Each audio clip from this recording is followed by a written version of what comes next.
Kesempatan ini kita akan mendengarkan seminar dari guru CGP 11 Kabupaten Minahasa Selatan dari Bapak Joyke Fixen-Weken, Sarjana Pendidikan. Namun sebelum itu kita akan mendengarkan susunan acara yang telah tersusun. Yang pertama, ucapan selamat datang sekaligus juga dengan doa yang akan dibawakan oleh yang terkasih Encik Meli Abistol. Yang kedua, sambutan mewakili dari Ibu Kepala Sekolah yang akan dibawakan oleh Bapak Wakil Kurikulum Bapak Geri Rio, Sarjana Pertanian. Dan selanjutnya yang akan membawakan materi kita di pagi hari ini yaitu Bapak Joyke Fixen-Weken, Sarjana Pendidikan. Dan kita masuk pada acara pertama, yaitu ucapan selamat datang sekaligus juga dengan doa pembukaan akan dibawakan oleh Encik Meli Abistol. Bapak Ibu guru hebat, salam sejahtera untuk kita semua. Selamat pagi. Kita bersyukur di hari ini oleh karena tuntunan penyertaan Tuhan. Segala puji dan syukur kami haturkan kehadirat-Mu yang Maha Suci Kudus, ya Tuhan, ya Tuhan Allah, Sang Pemilik kehidupan ini. Berterima kasih kami Tuhan ketika di dalam nama Tuhan Yesus kami berdoa dan mengucap syukur. Amin.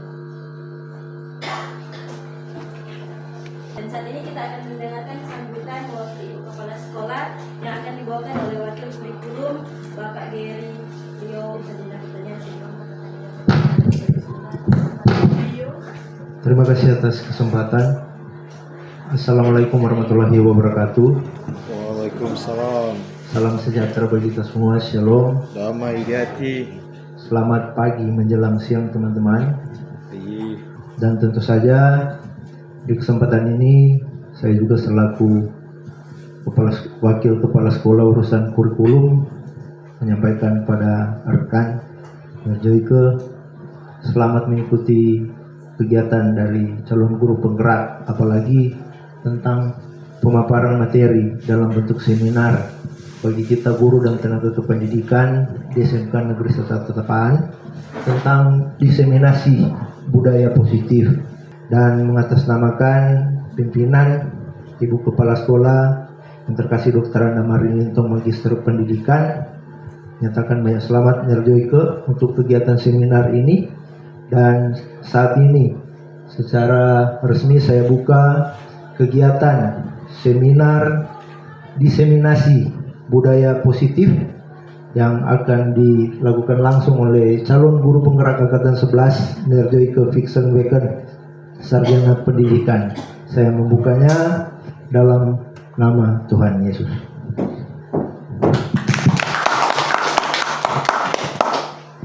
Dan selanjutnya kita akan mengikuti seminar diseminasi budaya positif yang akan dibawakan oleh CGP A11 Kabupaten Minahasa Selatan, Bapak Joyke Fixen-Weken SPD. Namun sebelum itu tidak seru kalau tidak ada pantun. Pak Joyke datang bawa semangat baru. Budaya positif kita jadi tahu. Siap dengar cerita, jangan ngantuk dulu. Biar pikiran kita jadi positif selalu. Dan untuk Bapak Joyke silakan.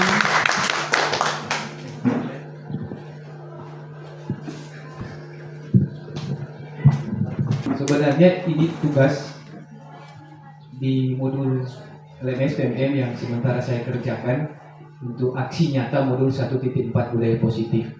Pada tugas ini kami selaku calon guru penggerak diarahkan untuk membuat sebuah aksi nyata, diseminasi. Diseminasi ini teman-teman artinya menyebar luaskan informasi, membagi informasi terkait apa ini budaya positif.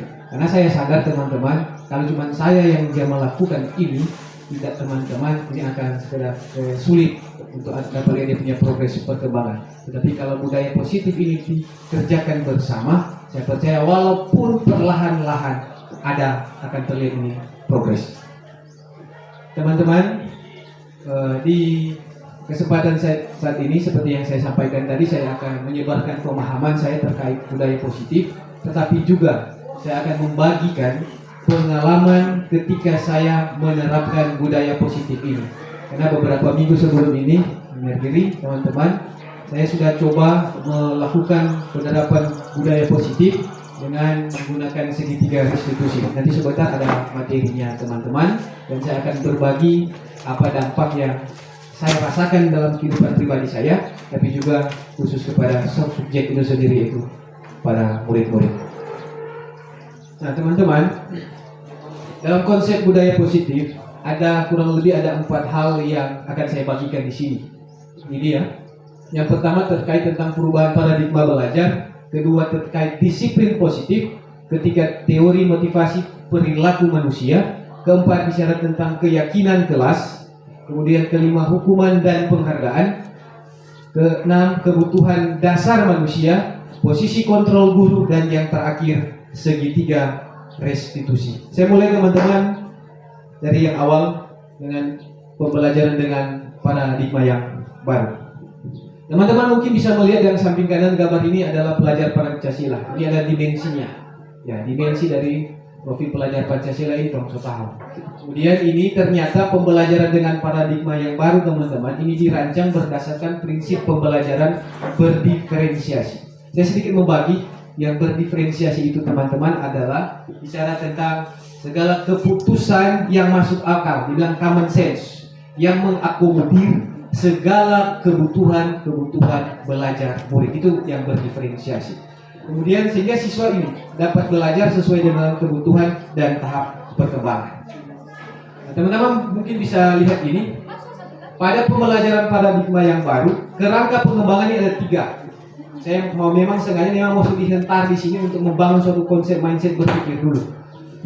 Pengembangan pembelajaran bukan model yang linear garis lurus kan kalau dalam matematika cuma searah gitu, tapi merupakan siklus yang saling berkesinambungan satu sama yang lain. Nah, pembelajaran paradigma baru ini mencakup pemetaan ada 3 standar kompetensi, merdeka belajar, kemudian dan asesmen kompetensi minimal sehingga menjadi ruang yang lebih leluasa bagi pendidik untuk merumuskan rancangan pembelajaran dan asesmen sesuai dengan karakteristik dan kebutuhan peserta didik. Itu pendahuluannya untuk kegiatan pembelajaran paradigma yang baru. Ini nanti teman-teman bisa baca selanjutnya. Ini dia teman-teman. Untuk lebih jelasnya, teman-teman mungkin bisa melihat di gambar ini ada sebuah tangan yang dikepal. Ini dia. Ini untuk menghantar pemahaman teman-teman. Nah, saya boleh minta tolong Mener Iwan dan Ner Isra, bolehkah berdiri? Silakan Pak Ner Iwan, robek sebuah kertas kecil saja kan? Kemudian Ner Irwan genggam itu sekuat-kuat Ner. Anggap itu Ner Irwan adalah sebuah benda berharga Ner, ya, yang Ner akan jaga, Ner lindungi, dan ataupun apalah itu sesuatu yang Ner genggam. Kemudian posisi Ner Isra, silakan Ner Isra diberi tugas untuk bagaimana caranya sehingga Ner Irwan bisa memberikan kertas yang ada di genggaman tangan dari Ner Irwan. Ini teman-teman bisa, ini langsung tolong demonstrasi kontekstual. Silakan Ner. Membujuk, merayu, mengancam, coba silakan.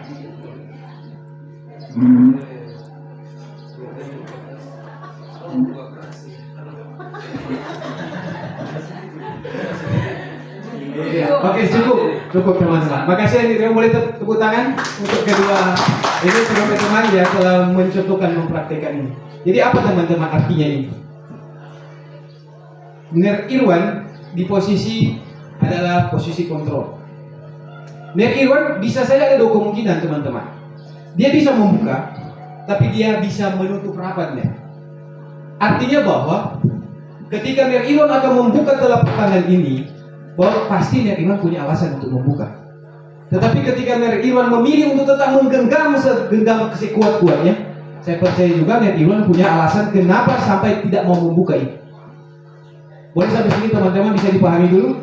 Ini macam sebuah pemantik lah kepada teman-teman untuk memikirkan ini terkait tentang budaya positif. Saya lanjut teman-teman. Untuk membangun budaya yang positif terkait tadi, sekolah perlu menyediakan lingkungan yang positif dan aman dan nyaman agar murid-murid mampu berpikir, bertindak, mencipta dengan merdeka, mandiri, dan bertanggung jawab. Nah ini teman-teman, salah satu strategi yang perlu ditinjau ulang adalah bentuk disiplin yang dijalankan oleh sekolah-sekolah termasuk kalau punya SMK Negeri 1 Tatapaan. Nah ini teman-teman, ada miskonsep terkait tentang teori kontrol.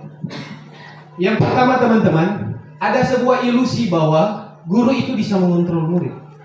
Teman-teman bisa membayangkan terkait apa yang diadegan dipraktekkan tadi Ner Islam dan Ner Irwan.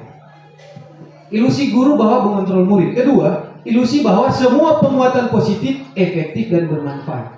Ini ingat, ini miskonsepsi. Yang ketiga, ilusi bahwa kritik dan membuat rasa bersalah mampu menguatkan karakter. Membuat orang rasa bersalah, mengkritik orang, itu adalah mampu menguatkan karakter. Ini adalah bentuk-bentuk miskonsepsi. Yang kemudian yang keempat, ilusi bahwa orang dewasa berhak untuk memaksa. Orang dewasa berhak untuk memaksa. Nah ini teman-teman penjelasan yang telah saya buat ini. Ilusi guru mengontrol murid. Ini sesuai dengan apa yang orang alami, yang mungkin kerap kali orang lakukan. Silakan dibaca teman-teman.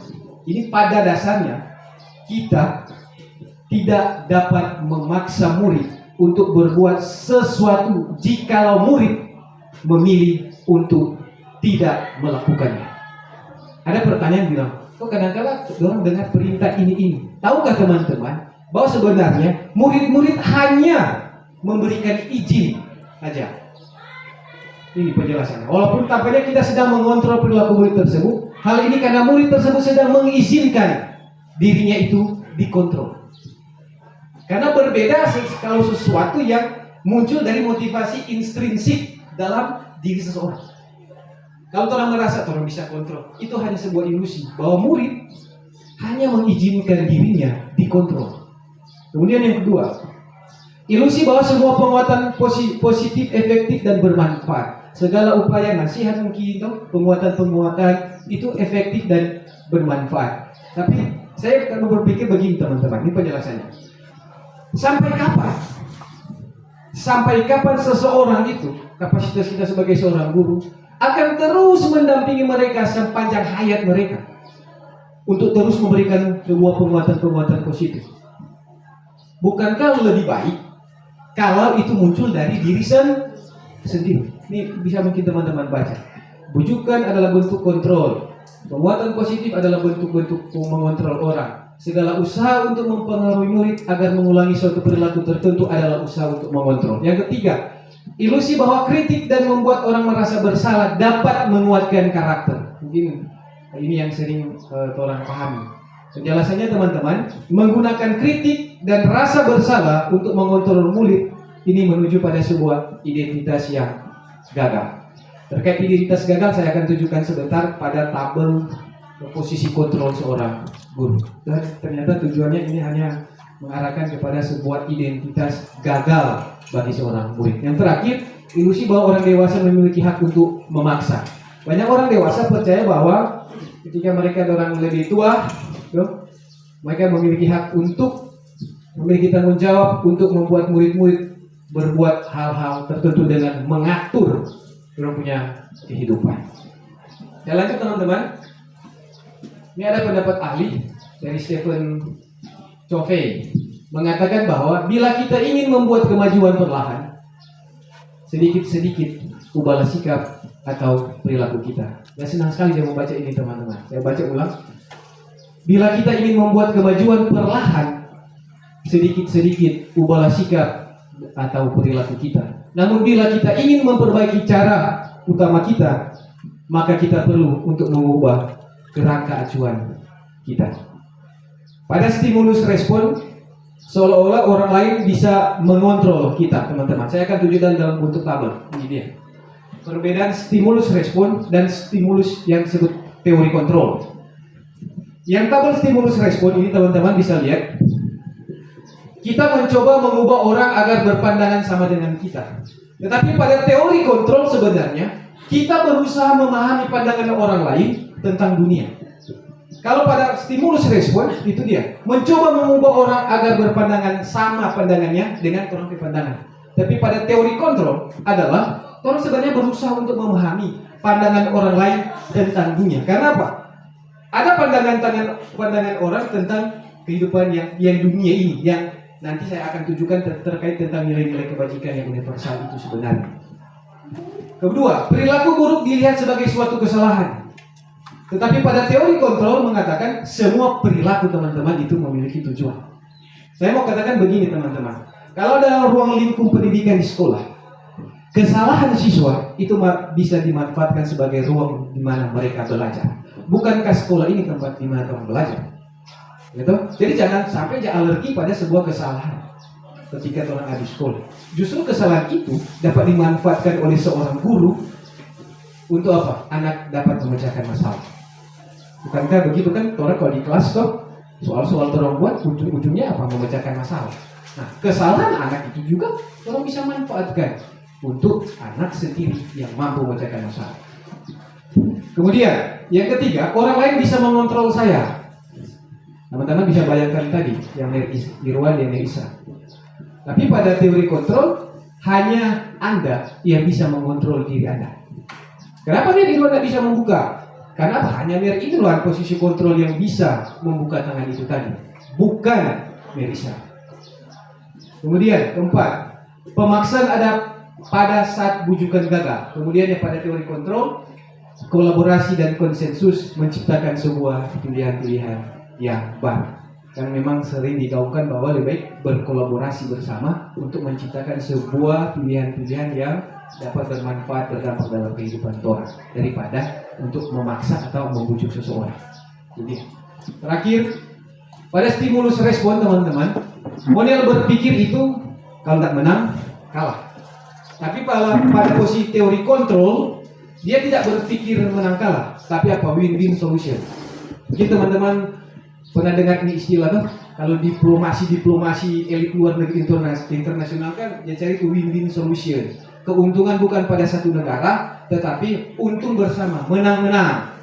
Itu pada teori kontrol. Karena inilah yang dipakai oleh para diplomat ketika mereka akan memediasi segala sesuatu yang berkaitan dengan misalnya ada masalah-masalah. Selanjutnya teman-teman, disiplin positif, ini yang bagian yang kedua. Dalam budaya kita, khusus mungkin Sulawesi Utara, Minahasa Selatan, Sangir, Talaut, makna kata disiplin telah berubah menjadi sesuatu yang dilakukan seseorang kepada orang lain untuk mendapatkan kepatuhan kita. Cenderung menghubungkan kata disiplin dengan ketidaknyamanan. Apakah teman-teman setuju ini? Ketika dengar disiplin, sesuatu yang menyakitkan, sesuatu yang memberatkan seseorang.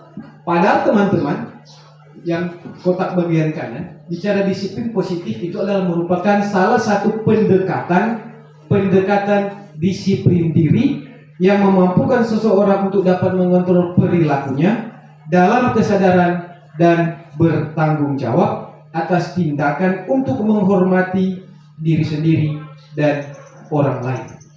Jadi ini yang sebenarnya harus ditanamkan oleh teman-teman, bahwa melakukan disiplin positif adalah upaya untuk pendekatan mendisiplinkan diri, memampukan seseorang untuk dapat mengontrol perilaku dalam kesadaran, untuk bertanggung jawab, dan apa? Menghargai diri saya dan menghargai orang lain. Maka janganlah dilihat ini teman-teman, kata disiplin dengan kata tata tertib, dengan teratur, kepatuhan kepada peraturan.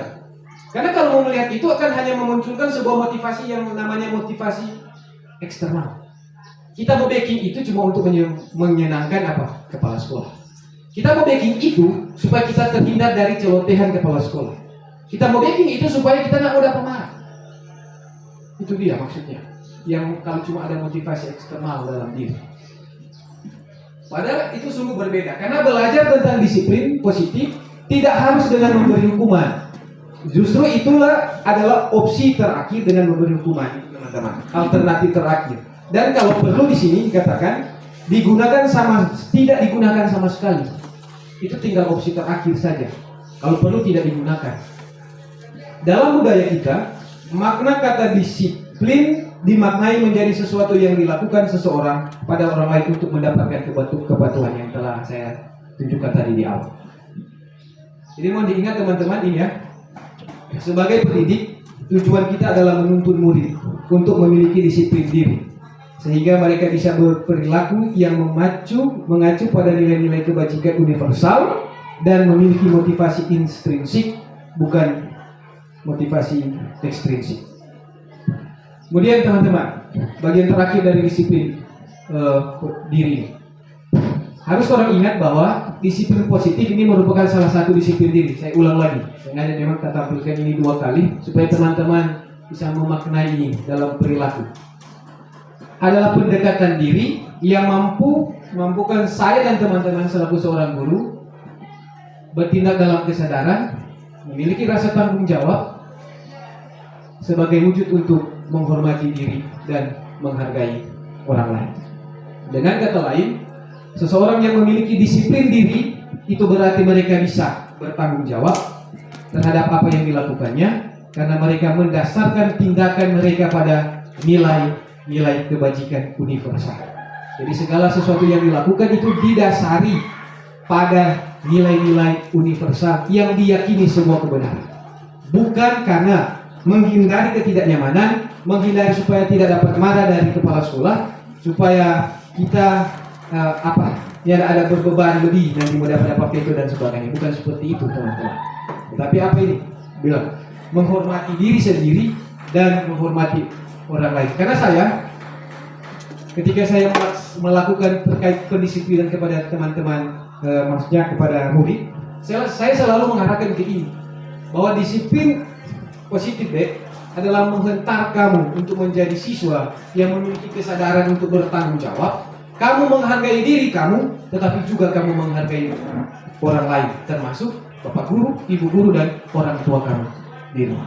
Itu apa? Mendorong untuk tumbuhnya pembentukan karakter dalam diri seorang murid.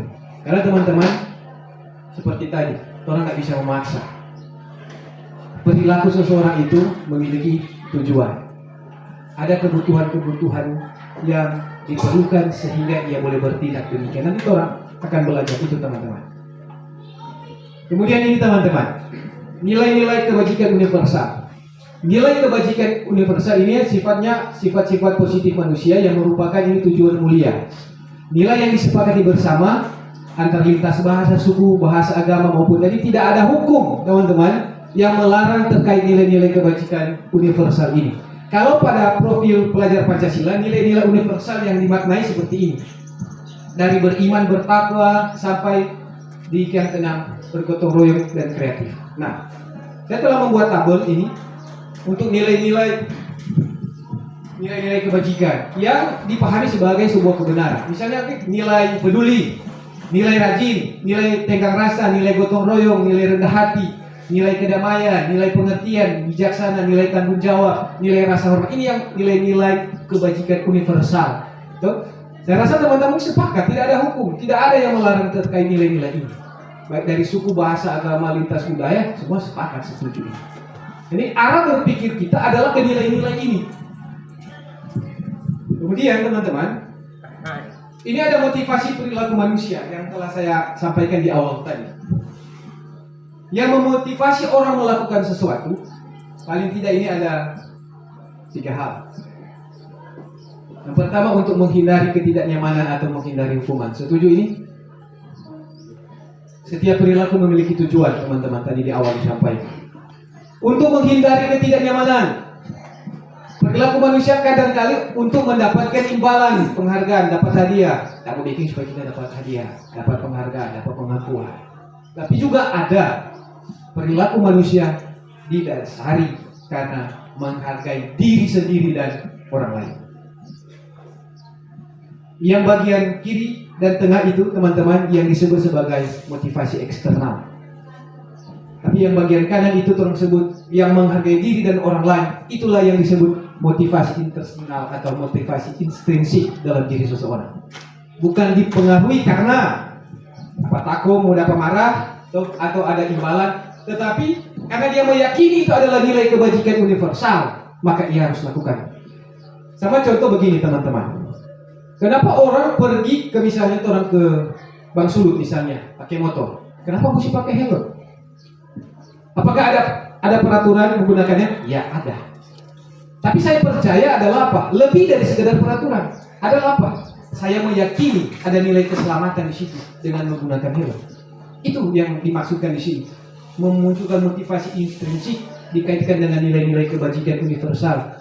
Karena ketika orang memahami itu, maka dengan sendirinya dia akan melakukan tanpa ada paksaan, tanpa iming-iming imbalan atau untuk menghindari ketidaknyamanan. Saya lanjut teman-teman.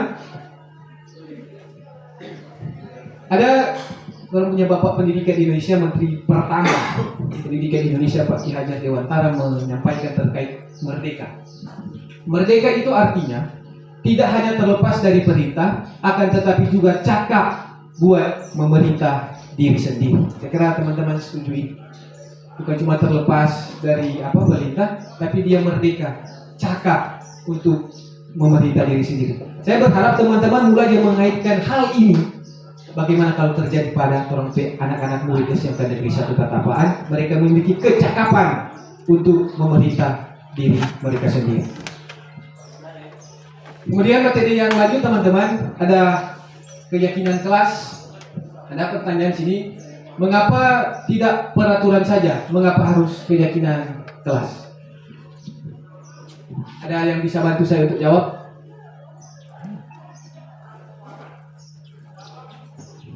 Mengapa bukan peraturan? Kalau dulu kan kalau mengenai istilah peraturan kelas, kemudian sekarang ada kesepakatan kelas, tapi sekarang sudah berubah namanya keyakinan kelas, kesepakatan atau keyakinan. Ternyata kalau bicara peraturan, kalau dalam ruang lingkup pendidikan orang sebagai seorang siswa dan guru, kadang-kadang kalau bikin peraturan siswa tidak dilibatkan. Tetapi ketika orang Pak Guru, teman-teman guru membuat sebuah keyakinan, maka harus memperhatikan kebutuhan dan hal ini harus didasarkan menurut kesepakatan bersama. Nah, dari peraturan boleh orang ubah itu menjadi sebuah keyakinan berdasarkan nilai-nilai kebajikan universal yang orang yakini bersama. Saya akan tunjukkan teman-teman. Ini tadi kita suka kasih contoh mengapa mesti pakai helm. Ternyata teman-teman bisa memahami karena ada nilai keselamatan. Mengapa orang waktu COVID mesti pakai masker? Karena ada nilai untuk kesehatan. Jadi segala tindakan itu memiliki tujuan ini. Untuk mendukung motivasi intrinsik, kembali ke nilai keyakinan yang lebih menggerakkan seseorang dibandingkan mengikuti serangkaian peraturan. Jadi kalau keyakinan lebih menggerakkan daripada hanya sekedar mengikuti sebuah peraturan. Kalau dari gambar ini menurut teman-teman mana yang merupakan sebuah keyakinan kelas? Gambar sebelah kiri atau sebelah kanan?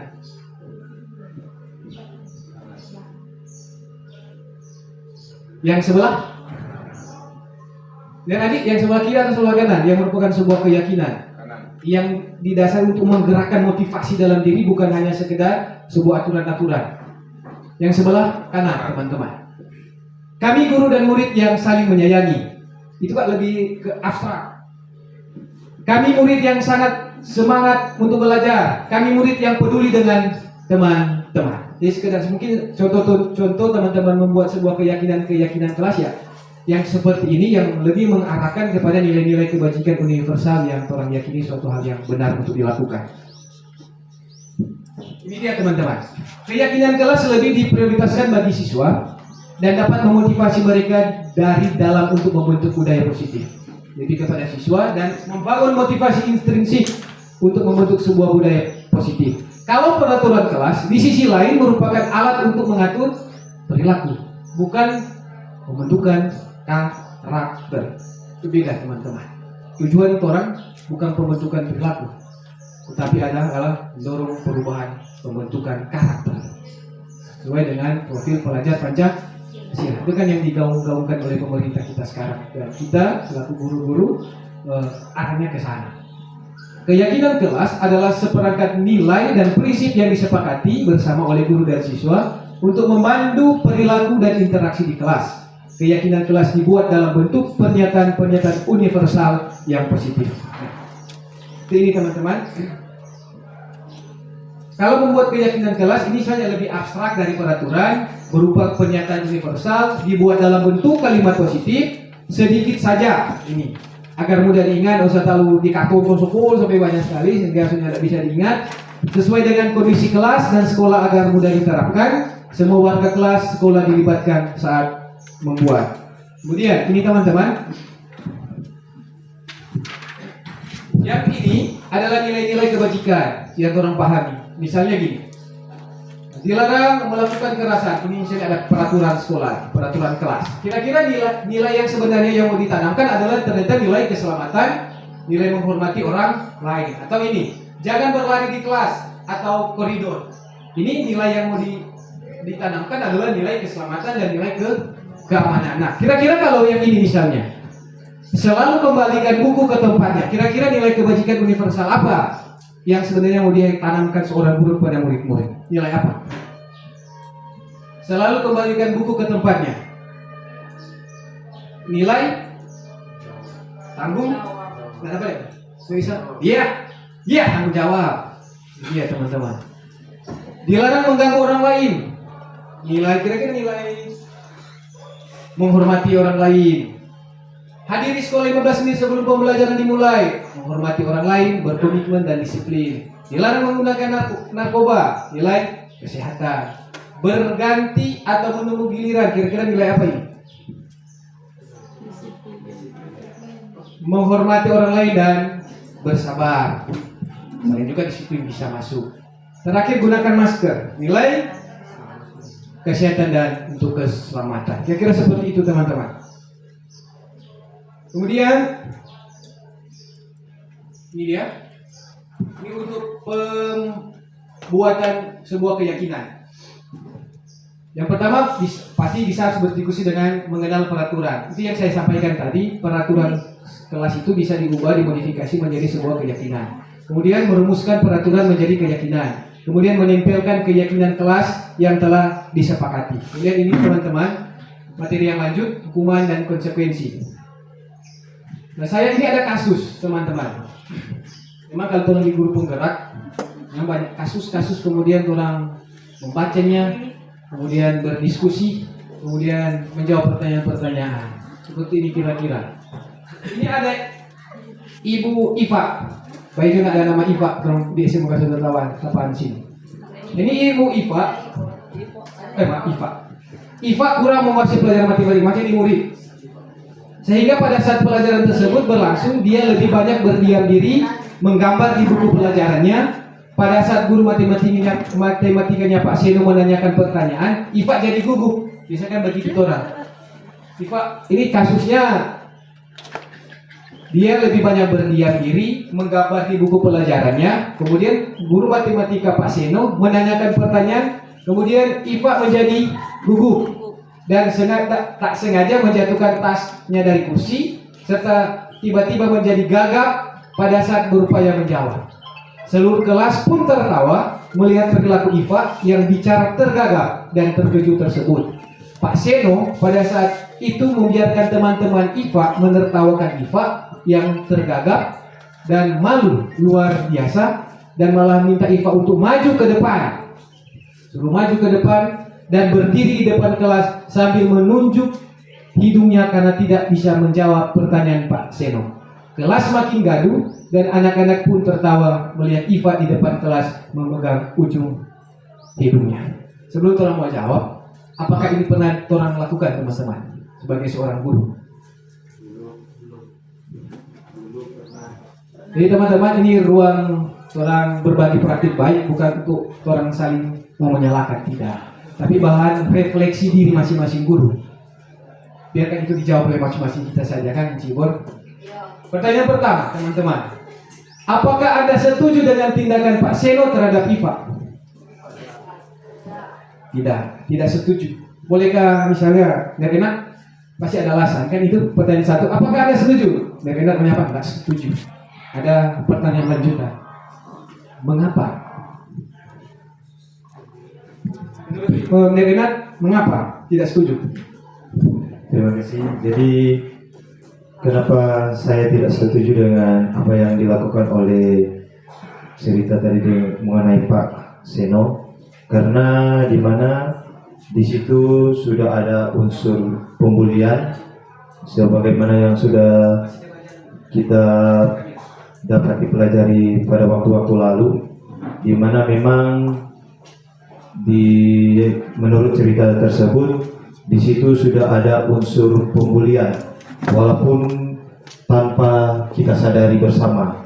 Tapi dengan berjalannya waktu, di situ sudah ada unsur pembulian sehingga membuat mental atau sikap anak itu menjadi down. Boleh beri tepuk tangan? Memang calon guru penggerak kalau begini, memang luar biasa untuk analisanya. Yang benar teman-teman, kasus ini sudah mengarah ke pembulian dan ada pembiaran dari Pak Seno untuk membiarkan ini IFA dirundung. Yang kedua, menurut Anda tadi perlakuan tindakan dari Pak Seno terhadap IFA adalah sebuah hukuman atau konsekuensi?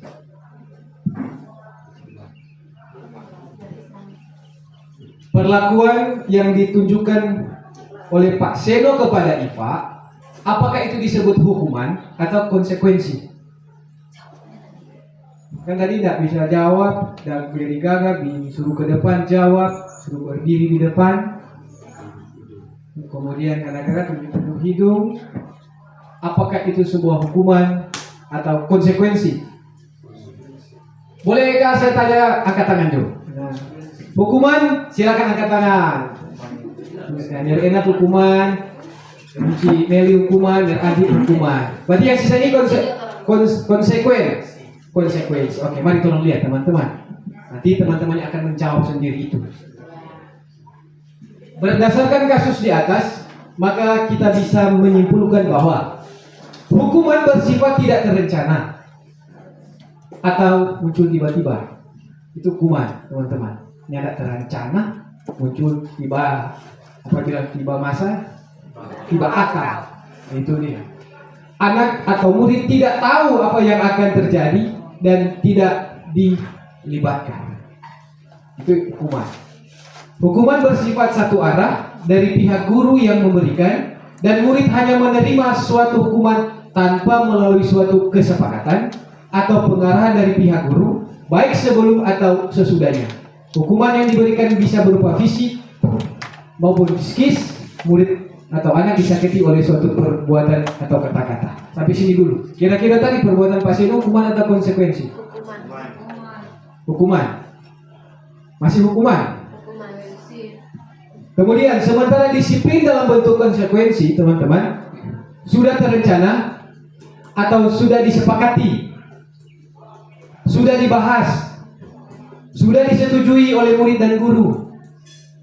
Umumnya bentuk-bentuk konsekuensi dibuat oleh pihak guru sekolah, dan murid sudah mengetahui sebelumnya konsekuensi yang akan diterima bila ada pelanggaran. Kira-kira kasus tadi, ketika Pak Seno mengundang IFA, mari muka berdiri, apakah itu sudah direncanakan? Tidak. Berarti itu datang dengan masa tiba akal. Kalau bentuk seperti itu disebut hukuman atau konsekuensi? Hukuman. Umumnya bentuk-bentuk konsekuensi dibuat oleh pihak guru dan seterusnya. Pada konsekuensi, murid tetap dibuat tidak nyaman untuk jangka waktu pendek.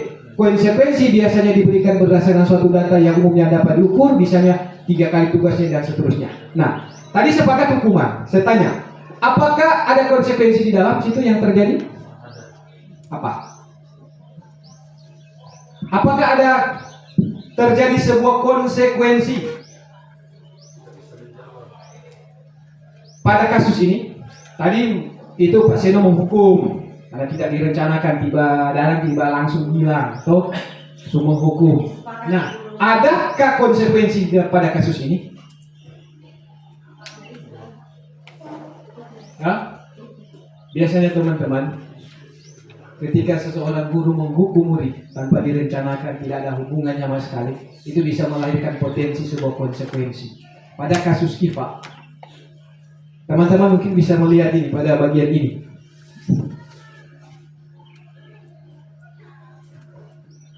Kelas makin gaduh, dan anak-anak pun tertawa melihat IFA di depan kelas. Ketika IFA ada di depan, ini memberikan sebuah konsekuensi. Satu, kelas jadi gaduh. Yang kedua apa? IFA dirundung, ditertawakan oleh teman-teman. Itu hukuman yang melahirkan sebuah konsekuensi. Terjadi sebuah hukuman, maka siang dia silang So jatuh tiba tanggal lagi. Tuh mungkin begitu yang bahasa lebih tepat. Dapat hukuman dari Pak Seno, dapat konsekuensi dari siapa? Dari teman-teman yang apa? Kelas, suasana kelasnya diribut, kemudian pribadinya itu diserang, ditertawakan. Itu konsekuensi teman-teman. Silakan teman-teman merenungi masing-masing dalam kapasitas sebagai seorang guru. Kemudian, ini dia teman-teman. Saya sudah membuat tabel tindakan guru. Kemudian kolom kedua hukuman atau konsekuensi. Teman-teman saya memohonkan di sini untuk dapat memikirkan kira-kira untuk menyuruh murid mencatat saya tidak akan terlambat lagi sebanyak 100 kali karena terlambat datang di sekolah. Apakah bentuk hukuman atau sebuah konsekuensi? Saya tidak akan terlambat lagi sebanyak 100 mencatat dengan menuliskan saya tidak akan terlambat lagi sebanyak 100 kali karena terlambat datang di sekolah. Hukuman atau konsekuensi? Ini kasusnya di apa? Kasusnya terlambat. Hukuman atau konsekuensi? Konsekuensi. Saya memberikan pendapat. Orang kan selalu kalau guru di depan kelas jangan sabar. Tolong berharap apa ada interaksi dengan orang. Silakan saja. Ini kan ruang orang belajar teman-teman. Bukan kita ruang di mana kita jadi guru kemudian menilai itu teman-teman. Tidak. Orang berbagi praktik baik di sini. Orang saling melengkapi. Baris pertama hukuman atau konsekuensi? Oke, jadi ini kita bungkus ada hukuman ada konsekuensi ya, belum beragam jawaban. Masih beragam. Kedua, menyuruh murid lari mengelilingi lapangan basket 2 kali karena terlambat hadir di sekolah. Hukuman atau konsekuensi? Hukuman, konsekuensi masih beragam, masih ada hukuman ada konsekuensi. Ketiga, meminta murid push up sebanyak 15 kali karena ke sekolah tidak memakai masker atau kasus misalnya tidak memakai sepatu berwarna hitam atau tidak memakai kaos kaki. Hukuman atau konsekuensi? Konsekuensi. Oke, masih beragam teman-teman. Hukuman ada konsekuensi. Baris keempat, meminta murid mengganti kertas tugas teman yang dicoret. Mengganti kertas tugas murid teman yang dia coret. Hukuman atau konsekuensi? Hukuman. Ada ada hukuman, ada konsekuensi. Masih beragam lagi.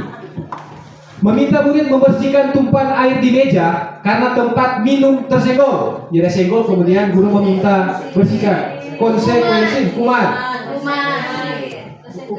Ciklau? Oke, masih beragam. Hukuman ada konsekuensi. Meminta murid tidak mengenakan sepatu seharian di sekolah karena sepatunya tidak berwarna hitam. Hukuman atau konsekuensi? Konsekuensi. Yang lain? Konsekuensi. Tidak mengenakan sepatu seharian. Oke. Terakhir, menyuruh murid lari mengelilingi lapangan basket sebanyak 2 kali karena terlambat ikut pemanasan saat pelajaran PCOK. Yang Andi ini hukuman konsekuensi.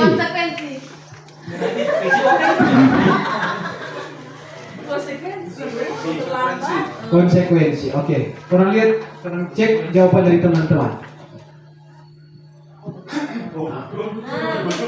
Menyuruh murid mencatat, saya tidak akan terlambat lagi sebanyak 100 kali karena terlambat. Di posisi kasus teman-teman seorang murid terlambat, kemudian disuruh mencatat. Sekarang saya tanya, apa hubungan dia terlambat dengan mencatat?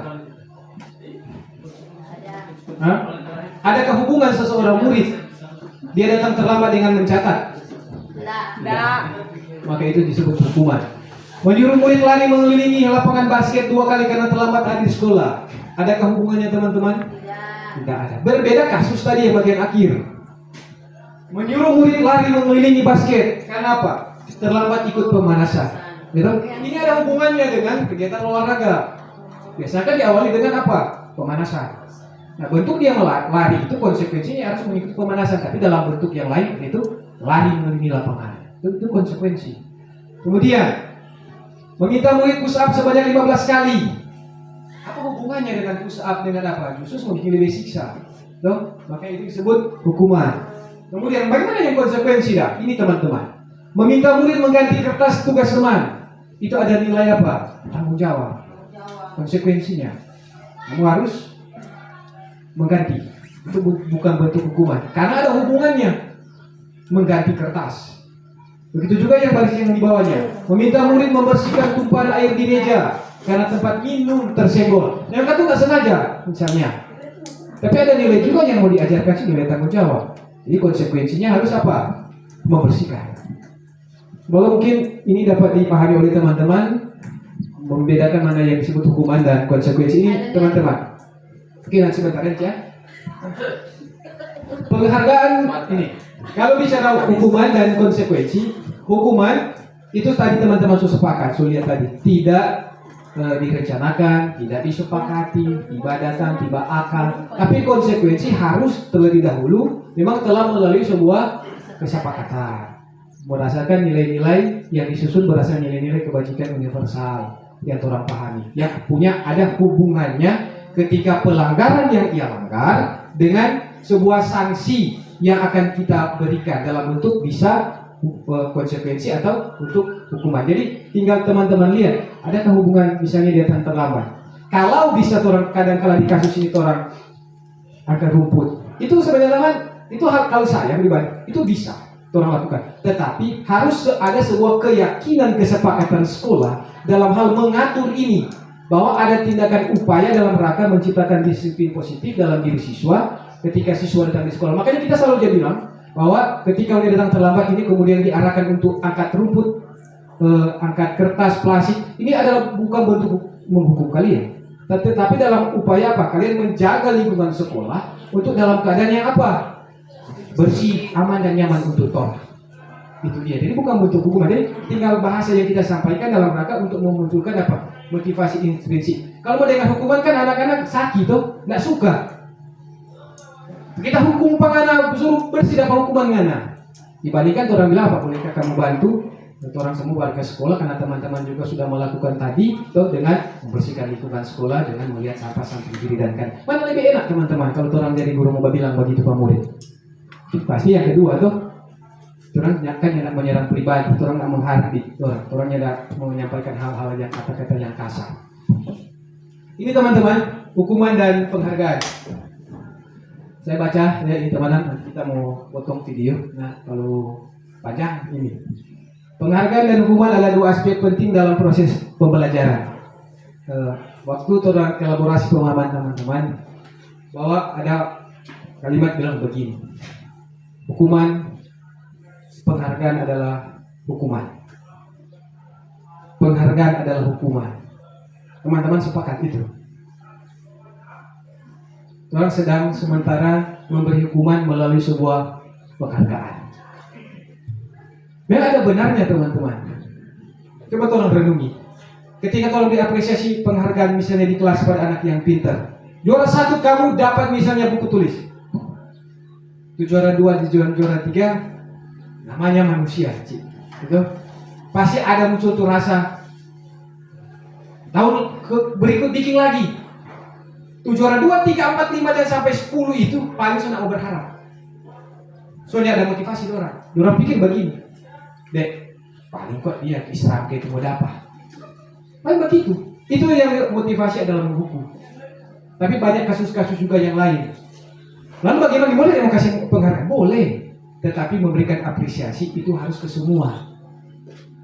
Jangan cuma kepada seseorang. Maka berilah apresiasi kepada semua orang melalui sebuah penghargaan. Kalaupun dia nak mendapat dalam bentuk barang memberikan apresiasi penghargaan dalam bentuk ucapan kepada dia, itu sudah mendidik anak, membangun motivasi dalam diri seorang anak. Kira-kira mungkin itu teman-teman gambarannya. Saya lanjut. Ini materi lanjutan. Kebutuhan dasar manusia. Mungkin saya akan mengaitkan ini teman-teman terkait apa yang saya sampaikan di awal. Setiap perilaku memiliki tujuan. Setiap perilaku itu didasari pada kebutuhan-kebutuhan. Ini ada 5. Kebutuhan bertahan hidup, kasih sayang, penguasaan, kebebasan, dan kesenangan. Mungkin teman-teman harus ingat ini ya. Setiap perilaku punya tujuan. Dan setiap perilaku itu didasari karena untuk memenuhi kebutuhan ini. Bertahan hidup, kasih sayang, penguasaan, kebebasan, dan kesenangan. Ini penjelasannya teman-teman. Kalau kebutuhan bertahan hidup, adalah kebutuhan yang bersifat fisiologis untuk bertahan hidup, misalnya kesehatan, rumah, dan makanan. Makanya jangan heran dalam kasus-kasus orang terjadi di lingkungan sekolah SMK Setetapaan, ada anak bapak jam. Untuk apa? Cek per cek mau beli makanan. Karena ia akan menjawab kebutuhannya, itu kebutuhan untuk bertahan hidup, kebutuhan mau makan. Maka penting bagi kita guru untuk menggali itu, untuk tahu setiap perilaku punya tujuan, ada alasan kenapa mereka melakukan itu. Itu penting bagi kita. Kasih sayang dan rasa diterima. Mungkin teman-teman ada pengalaman, mungkin ada anak-anak yang misalnya si Meli atau si Ersel suka-suka bahasa diri, tuh. Kadang-kadang orang langsung jatuh. Kapan ada suka-suka bahasa diri? Karena sebenarnya dia ada kebutuhan, dia ingin diterima, ada perlu kasih sayang. Nah, tugas kita guru untuk mampu melihat hal yang menjadi kebutuhan itu dalam diri seorang murid tanpa harus menghakimi, tanpa harus menghujat dia, menyampaikan kata-kata yang kasar. Kemudian kebutuhan ketiga, penguasaan. Ada orang siswa yang ingin dia menguasai orang, kebutuhan. Dia mungkin di akademik dia lemah, dari segi penguasaan misalnya di keterampilan dan lain sebagainya, dia hebat. Kemudian kebebasan. Jangan heran teman-teman kalau dalam kegiatan belajar mengajar murid misalnya sering keluar ke kelas volleyball. Karena ada kebutuhannya, dia ingin bebas. Karena mungkin pembelajaran yang kita rancang hanya berpusat pada diri orang selaku seorang guru, tidak memberikan kebebasan mereka untuk berekspresi dalam kegiatan belajar dan mengajar, sehingga mencari kebebasan di luar. Itu dia. Kemudian kesenangan. Dengan harap ningkali solo teng dari enak setama kau coba masuk di lapangan masuklah. Ya, itu karena kebutuhan anak, suka bermain, suka semua senang. Jadi artinya teman-teman penting bagi kita untuk mengetahui 5 dasar kebutuhan manusia yang menjadi alasan pemikiran seseorang melakukan tindakan. Ya, kalau seperti akhir-akhir ini teman-teman. 5 posisi kontrol guru terhadap murid. Ini bagian materi kedua terakhir. Ada 5 teman-teman. Posisi kontrol seorang guru terhadap murid. 1, penghukum. 2, pembuat merasa bersalah. 3, posisi sebagai seorang teman. 4, dia berposisi sebagai pemantau. Kemudian yang 5, dia jadi manajer. Ya, ini tabelnya teman-teman. Saya mau tanya ke teman-teman semua. Berdasarkan pengalaman teman-teman, ketika menjalankan tugas peran sebagai seorang guru, dalam posisi kontrol sebagai seorang guru, kira-kira teman-teman lebih banyak ke posisi kontrol seorang guru yang mana? Apakah penghukum, membuat merasa bersalah, teman, sebagai pemantau, atau sebagai seorang manajer? Kalau sebagai seorang penghukum, indikatornya ini teman-teman. Kalau posisi kontrol seorang guru sebagai seorang penghukum, indikator bisa tolong lihat ini. Guru berbuat apa? 1, dia menghardik, dia tunjuk-tunjuk pakai dia jari, kemudian dia menyakiti dan menyindir. Kalau pembuat merasa bersalah, ini dia berceramah dan mengatakan seharusnya anak begini, bapak ner ibu kecewa sekali, nggak sangka ya kan ada bikin begini tuh, langsung bikin kita ner kunci sangat kecewa sekali pengennya. Pokoknya jangan dapat jumpa kita, so kecewa sekali pengennya. Itu posisi guru sebagai seorang yang membuat rasa bersalah, itu yang ia lakukan, yang dia ucapkan. Kemudian sebagai seorang teman, dia membuat alasan-alasan untuk muridnya. Ayolah, ini contoh kalimat ya teman-teman. Ayolah, lakukan demi ibu. Masa kamu tidak mau? Ingat, ibu harus begini. Itu saya akan jopangan diri itu. Ayo bikin kok mesti begini. Kan memposisikan ini sebagai seorang teman. Nah, kalau sebagai seorang teman pasti kan menunjukkan perhatian kan. Oh, ini kok begini, ini kok begini. Kan di posisi kadang-kadang tolong begitu. Kemudian ada posisi pemantau. Guru yang sebagai seorang pemantau biasanya dia menghitung dan mengukur. Tuh, misalnya tentang aturan-aturan, peraturan. Kemudian apa peraturannya? Karena harus menyesuaikan diri. Karena ini di sana akan diawasi. Guru-guru jadi apa nggak ini semua? Kan namanya memantau. Tuh, sama orang kalau mengawas tuh mantau, harga apa yang dilakukan oleh murid dan mencatat, oh begini ada bikin dan sebagainya. Posisi yang terakhir ini posisi manajer. Nah, teman-teman, posisi manajer ini guru mengajukan pertanyaan-pertanyaan, misalnya apa yang kita yakini, apa yang kau kerjakan untuk memperbaiki masalah ini, lebih kepada untuk menguatkan pribadi murid dan mencari solusi untuk memecahkan masalah. Saya mau tanya ke teman-teman, dalam posisi kontrol sebagai seorang guru dan ada 5 ini, orang lebih berat kemana? Selama ini, nggak usah malu teman-teman. Justru di ruang ini, ruang formal, orang saling terbuka untuk saling melengkapi. Saya pernah ada di posisi penghukum.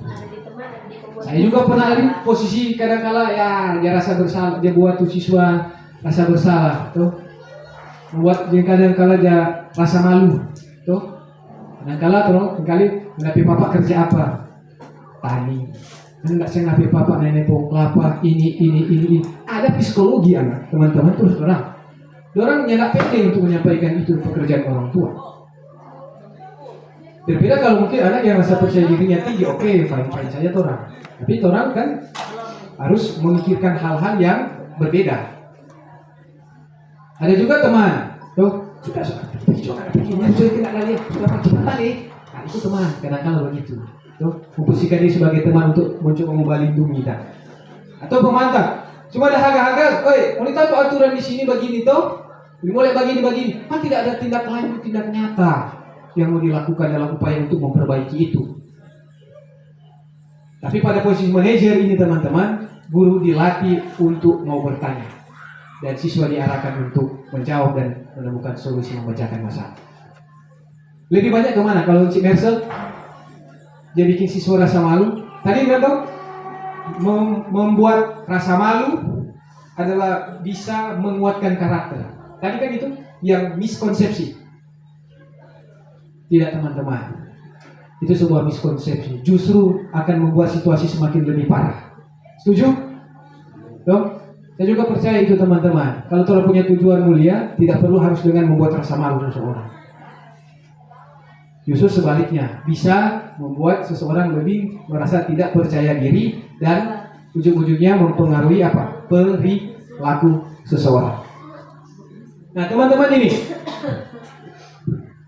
seorang penghukum bisa menghukum dan sebagainya. Biasanya kalau posisi penghukum, yang guru bilang patuhi aturan gua, awas ngana. Itu bisa gitu.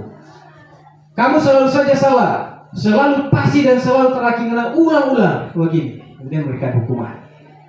Kalau posisi sebagai orang yang membuat rasa bersalah, biasanya guru-guru termasuk saya kadang-kala dia bilang begini, Daniel kecewa sekali penganan. Kenapa kali ini kita mau bilang penganan? Seulang-ulang ada bikin terus, kan memunculkan rasa bersalah bagi diri seorang murid. Atau juga gimana coba kalau orang tua kamu tahu kamu berbuat begini, kan memunculkan suatu rasa untuk bersalah. Kemudian posisi teman, ayo bantulah ibu dan bapak, ayo ingat tidak bantuan bapak selama ini. Bapak sebantu-bantu pangana, nih sebantu-bantu begini pangana, nah bikin terus sebagai teman dan dia mengingatkan. Ya sudah kali ini tidak apa-apa, nanti ibu bereskan. Yaudah, cuma sekali juga jangan bikin kayak ulang. Nah, itu posisi teman. Atau kadang-kadang juga begitu toh. Posisi pemantau, misalnya mengingatkan, peraturannya apa? Apa yang telah kamu lakukan ini? Apa yang lebih sanksi dan konsekuensi yang dapat diberikan kepada kami? Tetapi apa tadi? Tidak ada upaya bagi siswa untuk memperbaiki kesalahan itu. Posisi manajer ini teman-teman. Posisi terakhir ini adalah posisi manajer. Adalah posisi di mana guru berbuat sesuatu bersama dengan murid. Ini teman-teman, jadi ada proyek kolaborasi untuk memecahkan masalah. Di mana guru berbuat sesuatu bukan cuma sekedar diam, bukan cuma sekedar menghukum, membuat rasa malu, memposisikan diri sebagai teman, atau cuma sebagai mengawasi perilaku, tidak. tapi berbuat sesuatu bersama dengan murid, mempersilahkan murid mempertanggungjawabkan perilakunya, mendukung murid agar dapat menemukan solusi atas permasalahannya sendiri. Kemudian, seorang manajer telah memiliki keterampilan di posisi teman maupun pemantau, dan dengan demikian bisa jadi di waktu-waktu tertentu kembali kepada kedua posisi tersebut bila diperlukan. Jadi, suatu saat kadang-kadang bisa akan kembali ke sana. Tetapi yang diharapkan di sini adalah posisi sebagai seorang manajer yang mampu berkolaborasi dengan murid, mempersilahkan murid untuk bertanggung jawab terkait perilakunya. Nah, teman-teman, ini ada segitiga restitusi untuk menjawab posisi kontrol sebagai seorang manajer. Mungkin teman-teman bingung, jadi bagaimana dan yang harus orang lakukan sebenarnya? Dalam penanganan disiplin positif, seorang guru akan menerapkan ini, teman-teman.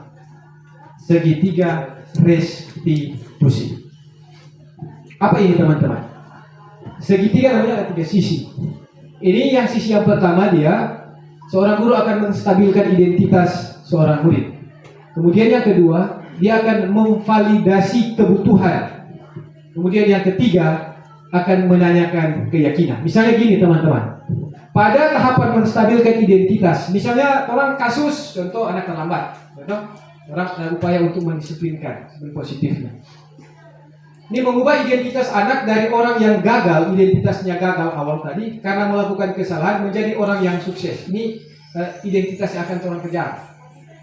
Pernyataan atau pertanyaan yang bisa disampaikan oleh seorang guru ini adalah satu kalimat-kalimat tanya, tetapi dengan memperhatikan ini.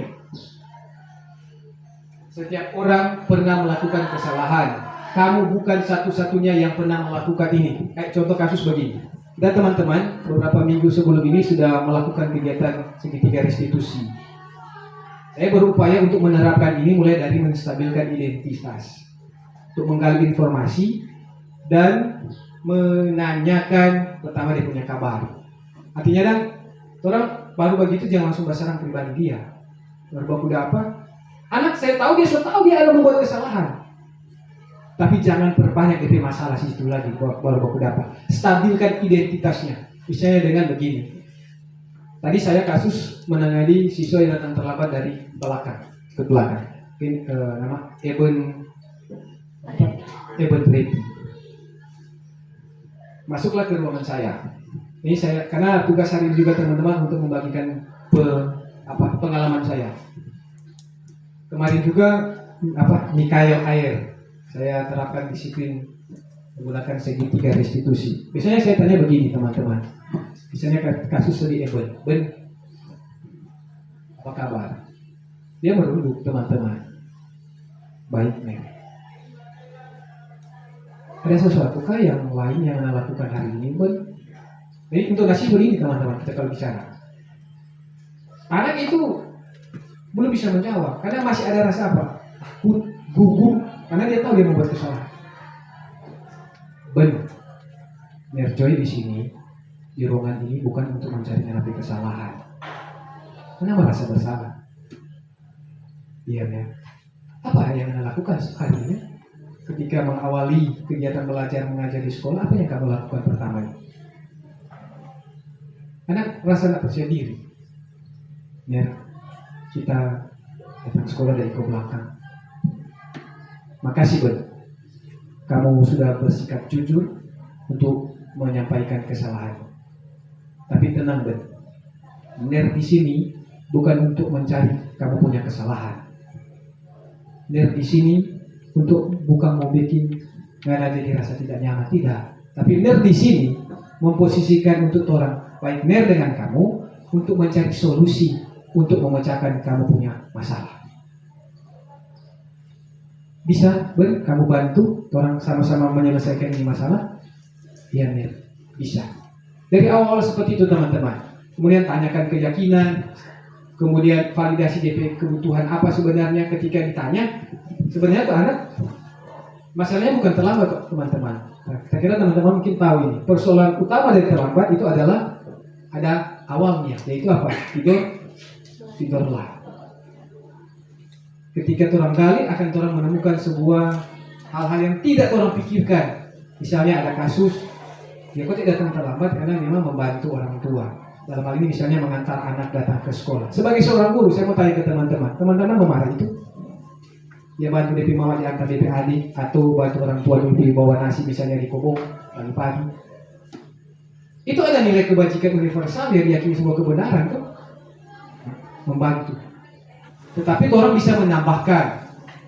Yang kamu lakukan itu benar, baik deh. Tetapi kamu bisa menambahkan sesuatu yang lebih baik lagi, yaitu apa? Tuh, menyampaikan kepada orang tua bahwa kamu bisa membantu dengan apa? Tapi jangan orang yang bilang, teman-teman. Upayakan siswa yang menemukan itu solusi pemecahan masalah. Karena dalam segitiga restitusi yang harus diperhatikan adalah siswa yang menemukan jawaban, mendorong dia untuk bertanggung jawab dan memecahkan DP masalah. Orang guru tugas dampingi, tuntun sampai dia boleh menemukan dia punya jawaban memecahkan masalah. Saya pernah membagikan ini teman-teman, siswa atas nama Armando. Coba. Mungkin teman-teman masih ingat, ini Armando Keloten beberapa minggu lalu itu dia kurang datang terlambat. Betul itu? Suatu ketika kita panggil dia, kemudian dengan penerapan segitiga restitusi. Dan kita berhasil. Anak ini kita lihat, walaupun perlahan-lahan ada progres, dia mulai datang lebih awal lagi. Paling tidak begini teman-teman. Orang posisi guru tidak menjadikan orang yang berdosa. Buat apa orang mau urus anak, kemudian mengeluarkan emosi yang berlebihan. Ujung-ujungnya orang tidak bisa mengendalikan diri, kemudian orang menghina anak, menghardik anak, merusak pribadi dengan membuat dia menjadi lebih bersalah.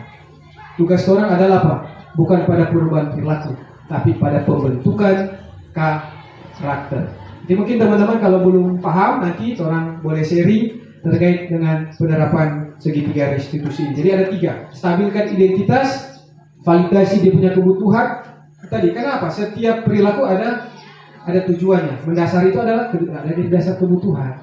Contoh tuh anak tadi, teman-teman yang diurus tadi, tidak, saya tanya, dan Ner tahu kamu punya alasan untuk melakukan itu di Bapak PCG. Tahu Ner, Iwan, Ner tahu kamu punya alasan mungkin sampai kamu tidak sekolah. Bahkan mungkin kamu bisa melakukan Bapak PCG mungkin lebih lama. Tapi kasih kamu menjadi anak yang hebat yang datang ke sekolah. Dia bilang begitu ya Ner. Tidak ada baku pudoi untuk membeli handphone. Itu kebutuhan. Itu orang gali informasi karena anak punya kebutuhan sehingga dia tidak datang ke sekolah. Sehingga orang baru mau kasih. Menurut anak tidak keyakinan. Adakah keyakinan yang orang pahami di sekolah sebagai sebuah kebenaran? Adanya. Orang harus datang sekolah tepat pada waktunya. Ya. Ternyata kamu tahu kan? Itu sebuah keyakinan yang disepakati. Menurut kamu, kira-kira hal apa yang kamu dapat lakukan untuk memperbaiki ini kesalahan? Pertama, kita mesti bangun lebih cepat dan datang ke sekolah lebih awal. Dorang menyampaikan secara jujur, lain dari diri sendiri. Teman-teman kamu bilang, ini luar biasa. Tidak ada orang yang bisa mengontrol orang lain. Paham tadi kan di awal. Yang bisa mengontrol diri seorang adalah dirinya sendiri. Tugas seorang menumbuhkan itu. Sampai kapan Ner Irwan menjadi wali kelas Pak Ida? Sampai lanjut usia. Toh? Bukankah lebih baik ketika ada motivasi intrinsik dalam dirinya? Nah, orang sementara melaksanakan pembelajaran itu, anak ada masalah, manfaatkan itu jadi ruang belajar, dia ciptakan, dia punya penyelesaian masalah sendiri. Kita teman-teman mulai lihat dia punya dampak. Ternyata lebih baik posisi juga begini, segitiga restitusi, daripada kita mau marah-marah, mau bagus dipanggil, bicara baik-baik, cari tahu dia punya kebutuhan apa. Kemudian tanyakan DP keyakinan apa DP harapan, kemudian bangun semangatnya. DP dampak kadang-kadang memang teman-teman ini bisa berhasil, bisa tidak kan? Contoh kasus, waktu itu kita urus Armando dengan ini pengalaman yang mau bagi. Armando Keloten dengan yang ingat apa? Waktu itu ada foto itu, yang satu yang Armando datang sekolah tadi dia di gerbang. Ini kenapa dia panggil di sini? Nah, yuk, kenapa kamu di gerbang? Nah, itu tuh sebelum ada urus, toh, segitiga restitusi. DP pagi kita datang, yuk, kenapa kamu buat DP piket orang masih ini? Minggu lalu Selasa. Yuk, kenapa kamu di? Nah, dan bertugas untuk menjaga apa? Mau lihat orang datang. So di gerbang dia sebelum jam 7 kalau salah. Oh, luar biasa. Makasih, kamu sudah membantu pihak sekolah. Luar biasa. Siap ya, siap. itu dijawab. Clifton Kembau kita pernah urus dengan kasus segitiga restitusi. Teman-teman mungkin bisa lihat DP Provinsi Clifton yang datang pagi. Walaupun memang banyak tantangan teman-teman, tidak akan selalu berhasil. Tapi ada progres perlahan-lahan, di mana orang tanamkan apa proses pembelajaran bagi dirinya sendiri. Tuh, Iwan Islam tadi kan anak Islam mau dapat buka tuh, Iwan genggaman tangan. Karena posisi kontrol itu dari Pak Irwan yang akan menentukan sikap apakah ia membuka atau tidak. Tugas orang teman-teman di kesempatan saya tahu bilang, mari orang pembentukan karakter bukan pada perubahan perilaku mereka. Karena dengan sendirinya kalau terbentuk pembentukan karakter sesuai dengan profil pelajar Pancasila itu kurang otomatis perilaku dengan sendirinya akan bekerja sesuai dengan karakternya masing-masing. Ini teman-teman ya, sebagian bagian akhir. Restitusi ini adalah sebuah pendekatan untuk menciptakan disiplin positif. Restitusi adalah proses menciptakan kondisi bagi murid untuk memperbaiki kesalahan mereka sehingga mereka bisa kembali kepada kelompok mereka dengan karakter yang lebih kuat. Jadi diperhatikan ya teman-teman, ini memperbaiki kesalahan mereka sehingga mereka bisa kembali ke komunitas, ke kelompok mereka dengan karakter yang lebih kuat. Restitusi juga adalah proses kolaboratif yang mengajarkan murid untuk mencari solusi untuk memecahkan masalah mereka sendiri dan membantu murid berpikir tentang seperti apa yang orang yang mereka inginkan dan bagaimana mereka harus memperlakukan orang lain. Ada hal-hal teman yang harus diperhatikan dalam penerapan restitusi ini. Restitusi ini bukan untuk menebus kesalahan murid ketika ia melakukan kesalahan, tetapi adalah untuk belajar dari kesalahan. Itu yang saya sampaikan tadi. Ketika kesalahan dilakukan murid, mari manfaatkan ini adalah proses untuk mereka belajar. Kemudian kedua, restitusi untuk memperbaiki hubungan. Restitusi adalah tawaran, bukan sebuah paksaan. Jadi ketika teman-teman ada dalam proses restitusi, tidak usah mengancam. Jangan paksa-paksa kemudian dia mau ikut orang punya kehendak. Biarkan jawaban itu, solusi itu datang dari dirinya sendiri. Karena ketika sesuatu itu datang dari diri sendiri, itu akan mendorong dia untuk melakukan, bukan dari orang lain. Restitusi itu menuntun untuk melihat ke dalam diri. Kemudian teman-teman, ini tadi yang setuju tadi kan.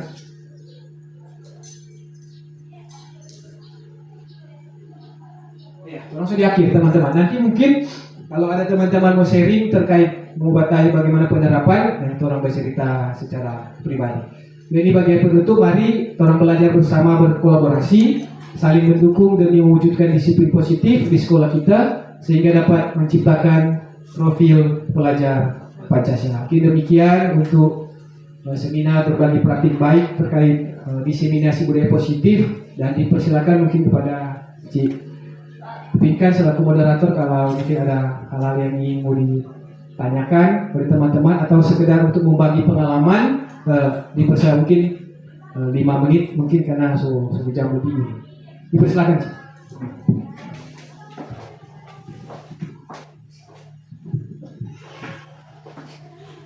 Berikan tepuk tangan dulu untuk Mary Joyko. Dan saat ini jika ada rekan-rekan guru yang akan bertanya, diberikan kesempatan. Mungkin dari Miss Mirsa, Mergeri dulu.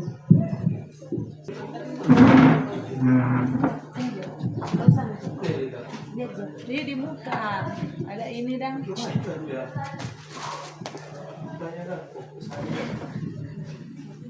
Ya, terima kasih untuk kesempatan yang diberikan.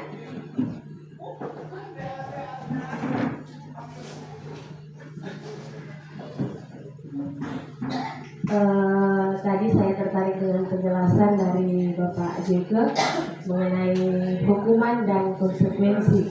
Tapi sudah terjawab karena masih bingung memilih jawaban hukuman atau konsekuensi.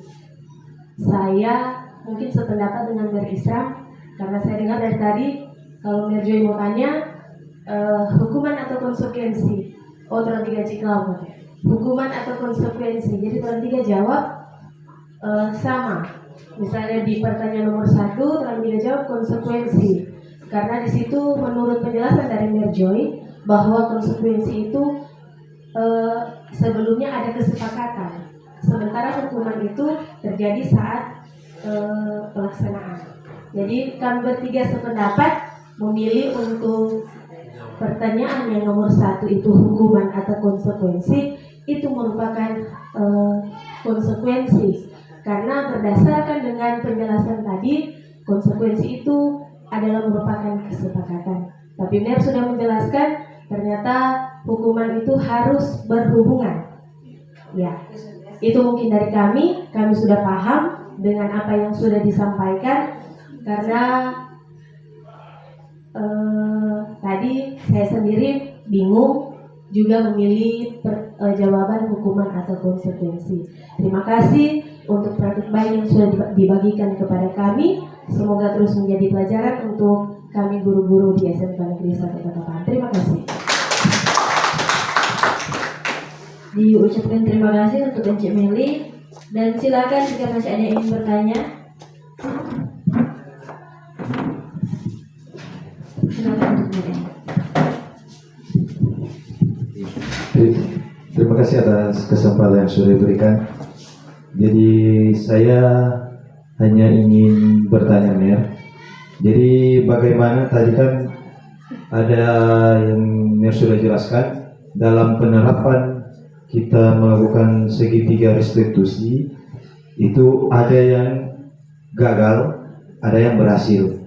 Nah, bagaimana sikap kita nanti jika kita sudah menerapkan hal tersebut, namun dia dalam hasilnya itu adalah gagal? Apa tindak lanjut yang harus kita lakukan? Apakah kita akan mengulangi kegiatan yang sama, atau ada kegiatan atau alternatif lain yang harus kita lakukan agar penerapan disiplin positif itu dapat berlangsung? Terima kasih. Diucapkan terima kasih untuk Ner Enat untuk pertanyaannya. Mau ditampung dulu ya, aku langsung dulu.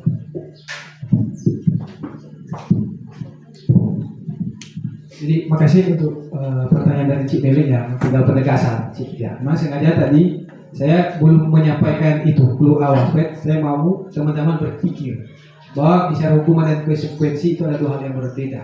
Hukuman itu datang dengan datang booking begitu, tidak diatur, tidak disepakati, tidak melibatkan siswa, kemudian hukuman yang diberikan tidak nyambung dengan apa yang diterapkan. Kalau konsekuensi tadi sudah jelas. Nah, teman-teman, makasih Ner Enat untuk pertanyaan yang baik. Begini, saya sebagai orang Kristen selalu ketika ibadah dengar firman Tuhan. Satu minggu mungkin bisa disampaikan 3-4 kali firman Tuhan. Dalam rangka untuk apa? Memperbaiki kesalahan, mendidik orang dalam kebenaran, menyatakan kesalahan. So, artinya apa? Saya mau arahkan ke sana. Diulang terus. Karena sesuatu yang baik, kenapa harus orang tahan? Tadi memang ada tantangan yang sudah saya sampaikan tadi. Ini bisa berhasil, tetapi ini bisa juga tidak berhasil. Dalam artian bahwa itu anak tidak menunjukkan sebuah perubahan perilaku ke pembentukan karakter yang lebih baik. Tapi setidaknya, orang menjadi seorang guru yang berupaya mendorong mereka untuk memecahkan masalah mereka, melatih mereka menjadi seorang yang bertanggung jawab ketika melakukan sebuah kesalahan. Pertanyaan, apakah akan diulang siklusnya? Silakan diulang kembali. Siapa tahu jangan-jangan anak ini belum paham terkait penerapan segitiga restitusi.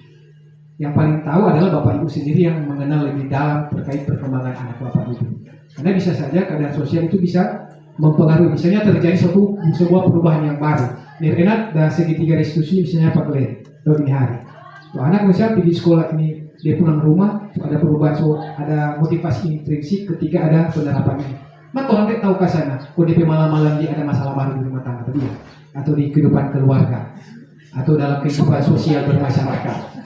Nah itu yang perlu digali kembali oleh Ner Enat untuk memvalidasi kebutuhan apa tuh anak ini sebenarnya. Jangan-jangan sebenarnya sudah berhasil, tapi ada persoalan baru yang Tuhan izinkan terjadi pada kehidupan dan mempengaruhi semangat motivasinya untuk datang ke sekolah. Itu dia. Jadi jawabannya silakan bisa.